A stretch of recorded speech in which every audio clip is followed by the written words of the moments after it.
Hey, it's Rob Weinberg, and on this channel, we empower people to take control of their futures through expert mortgage, financial, and real estate strategies.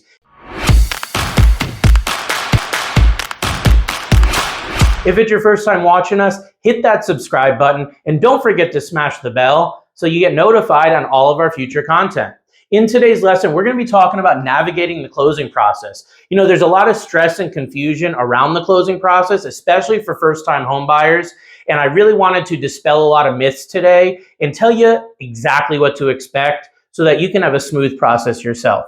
So what are the final steps in the mortgage process that lead us to that closing? So what we're talking about first is something called the clear to close, or CTC are the initials we use, or acronym we use in the mortgage industry. CTC, or clear to close, means that your loan file has had all of the prior to document conditions cleared by the underwriter. They're comfortable with you moving to that final step, which is to close on your home. So once the clear to close is issued by the underwriter, you'll then be reached out to by your loan processor or loan officer to help facilitate the exact closing date, time, and location. So that's how the clear to close works, and that's when you'll schedule the closing. From there, the attorney or title company you're working with for your closing is going to be collaborating with the closing department at your lender. And they're going to be talking and emailing together to tabulate the final numbers for your closing. We'll go over the final numbers and the tabulation of what they do and what numbers you're going to get towards the end of this lesson. But for now, just know that you'll have the final numbers tabulated so you can go over everything and know all of those final figures prior to going to the closing. The next thing is to review that closing disclosure with your loan officer. So it can take a little bit of time, anywhere from a couple days to even I've seen a week to get that final closing disclosure ready. And once it's ready, your loan officer should be reaching out to go over all those numbers in detail with you so you know how much money you need for closing, the monthly payment, all the terms of the loan, etc. From there, you're going to wire or get a cashier's or bank certified check for the final funds that you need for the closing. This is going to be the rest of the money that you're responsible for when it comes to the down payment, the closing costs, etc., depending on your particular scenario. So you're going to get your funds from your bank account or wherever they are now over to the closing company so they've got them for the closing. I generally recommend doing this a day or two ahead of time. Worst case scenario on the morning of the closing, but when you wait too long to send your funds, it can create delays and issues. So generally you want to do that at least a day or two before the closing. And then the final step here is going to be the walkthrough, the final walkthrough. And then once the final walkthrough is done, you're going to sign the final paperwork and you're going to get the keys to your home. And that's it. You're going to typically move in that same day unless you've worked out something else with the seller. So that's those final steps in the process that you want to be aware of, from clear to close all the way to getting your keys. Now, closing day can be a specific day that's got a lot of stress associated with it. It's almost like your wedding day as a home buyer. So there's a lot going on closing day. So I want to break down for you what to expect on that big day.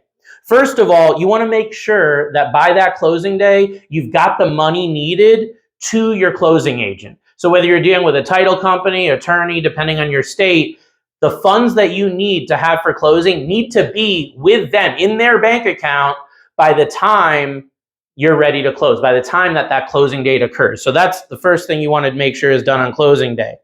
Next thing is doing that final walkthrough. The purpose of the walkthrough is to make sure that the property's in the condition that you're expecting it to be in. If there was a flood or something and you notice that, then that's going to create a problem. If there's, water coming down the ceiling or something that you weren't expecting, you may need to have a heart-to-heart with the realtor about what's going on. But generally, the purpose of the walkthrough is just to make sure that everything is what you thought it's going to be. And you don't want to do that more than a day or two before the closing. Generally, it's going to be the day before or the morning of that closing day. The next thing is, once that final walkthrough is done, you're going to go to the office where the closing is taking place. This could be a real estate office, a title company, an attorney, could even be at your mortgage company's office. But generally, it's at either an attorney or title office or a real estate office. So you're going to then go to that office at the scheduled and specific time that they've put you in for. You don't want to be late for this. You're dealing with professionals here that are on tight schedules. So you want to make sure that you show up to that closing appointment at least 10 to 15 minutes ahead of time. You definitely don't want to be late, But worst case, just be on time, because you don't want to waste these people's time when it comes to doing your closing. They probably have other closings going on, and it could make you rushed if you show up too late, which you definitely don't want. Be prepared to show at least one form of government ID, like a passport or a driver's license that's not expired. That's very important. They're going to need to validate your identity when you go and sign those closing docs. Then you're going to sign that final paperwork. Now, there's different ways to do that. Some people do an electronic or express closing. Others do it all in person, or a combination, a hybrid of the two. But for the purpose of this video lesson, we're going to assume you're going to sign all those documents in person with the attorney. That could take anywhere from, I would say, 15 to 30 minutes, maybe even up to an hour if you're someone that sits there and reads every single thing that you're actually signing. So be prepared for that. The documents that you signed, once you're done, they'll be given to the paralegal and scanned in and sent over to the funding department at the mortgage company that you're dealing with here. The purpose of that is so that the mortgage closing team can verify that every single signature that needs to be there is there. Every date that needs to be dated is there, and every initial that needs to be initial is there. Also, that there's no missing documents, like a disclosure or something that may have been missed. So they're going to look at that very quickly, generally within 10, 15, 20 minutes of it being sent over. They're going to look at those documents to ensure that nothing's missing. No signatures, initials, dates, paperwork, and if something's missing, they're going to get back with that title or attorney and paralegal and tell them, hey, we're missing this document, or there's not a signature on this line. We need that. And if there's something that needs to get done, don't stress. They're going to take care of it. They're going to get the documents over that are needed, that are missing or need to be corrected, and then they're going to fund your loan. Now, most of the time, the documents are good to go on the closing. All the signatures, everything's there, and then they're going to send back an email with what's called a funding authorization. That funding authorization is going to give the closing department of who you're working with, attorney, title, or whatnot, the okay to disperse the money out to all the parties. They'll disperse the realtor commission and all the different people that get paid out of the transaction. They'll have authorization to get that money dispersed out. So that's the funding authorization. And once that funding authorization is given, that's when you get the keys to your home and move in. Unless you've set up something with the seller or realtors where you're not moving in right away, generally you're going to be able to go and move into the house the same day or the next day. So that closing day, it's a big day. Obviously, there's a lot to deal with, but as you see, if you know what to expect, it can definitely go smooth. The next item I want to talk to you guys about is the rescission or the cancellation period. Now, when you are buying a home, there is no rescission period. There is no cancellation period, meaning once you sign on the dotted line, once you sign that paperwork, you are a homeowner, okay? Even though you may have not stepped in the house yet, at that point, you own the property. You're obligated to the property. So if the next day you decide you don't want to buy it, you're out of luck. You already bought it.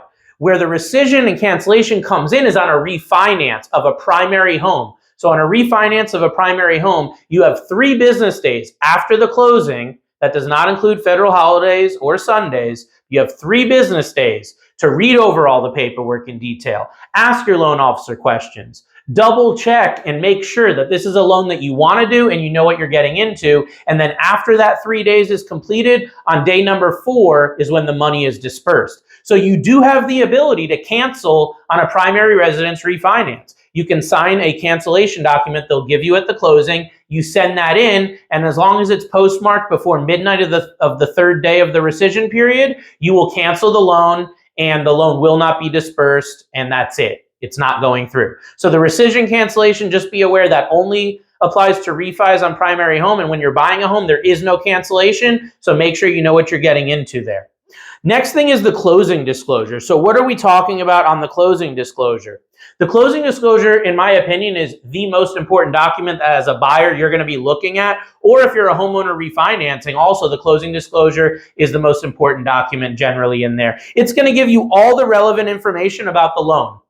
The interest rate, the monthly payment, is it fixed? Is it adjustable? Does it include taxes and insurance? If so, how much are those? What is that total final monthly payment with a breakdown? How much money are you needing to bring to the closing? Or how much money are you getting back from the closing, especially in the case of a refinance or a cash out refinancing or home equity loan? So that information is all going to be on there. Also, it's going to have on page 2 a breakdown of all of the fees that are being incurred as part of the loan. So this should look familiar to your loan estimate you would have gotten earlier in the process. And this has that final tabulation down to the penny of all of the fees that are being paid out, as well as the prepaid items that you're going to pay to set up your escrow for tax and insurance if you've got one included in your loan. So it's really a great document to spend some time on before the closing so that there are no surprises, and that's the closing disclosure. Just really spend time getting familiar with that. And if you aren't, spend time getting with your loan officer to get all your questions answered. You want to do that ahead of time.